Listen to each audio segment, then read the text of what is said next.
人對愛情嘅執念追求千古不變，求愛就好似求雨一樣，當內心飢渴嘅時候，等待就好似10000年。我哋好想追求，卻唔敢放手去愛，因為怕傷害。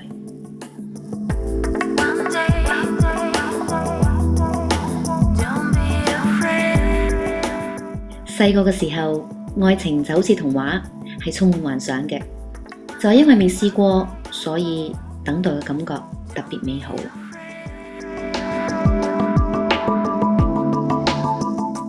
情竇初開，我哋開始為悦己者容，因為我哋知道美麗係可以令到對方為我哋動容。為愛執着，有時都會感到不安。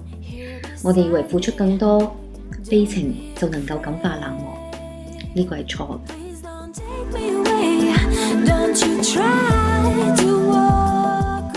嘅。愛情令人着迷嘅地方就係佢嘅藥力。當佢生效嘅時候，佢就係世界上最令人狂喜嘅毒品，最有效嘅保養品，亦都係世界上最美味嘅甜品。愛情裏面嘅糖當然甜美，但係如果我哋吸收太多嘅糖分，血液裏面嘅糖會引起糖化作用，加速衰老，結局一啲都唔美。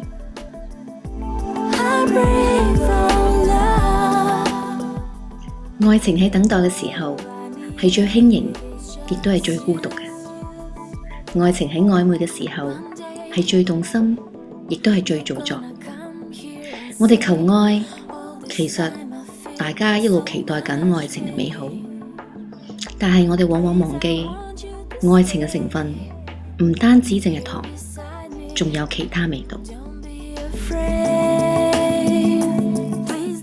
其實愛情可以好膚淺，亦都可以好有深度，但係我哋往往將溫泉當作寵幸，將愛語當作誓約，將曖昧當真愛，將寂寞當思念。有人話愛情係女人神奇嘅保養品，有談過戀愛嘅一定會同意。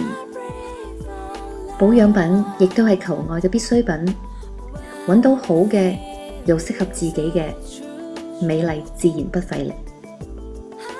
美肌就好似愛情一樣，係需要追求，需要堅持，需要經營。就算上天賜俾你眼前嘅福分，唔懂得珍惜呢一刻嘅擁有，他日好有可能成為追憶。愛情不如意嘅時候，我哋要懂得為心情美白，淡化情緒黑色素。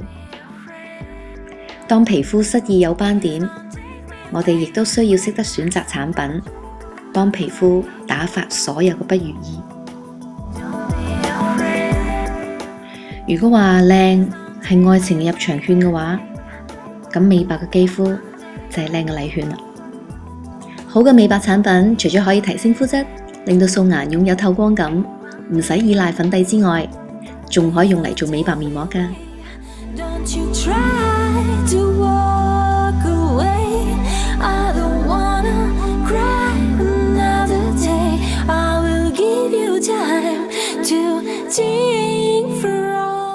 對愛擁抱期待，唔好怕傷害，心中有愛，萬事無障礙。希望大家鍾意 Queenie 今次嘅分享，我哋下次繼續求愛。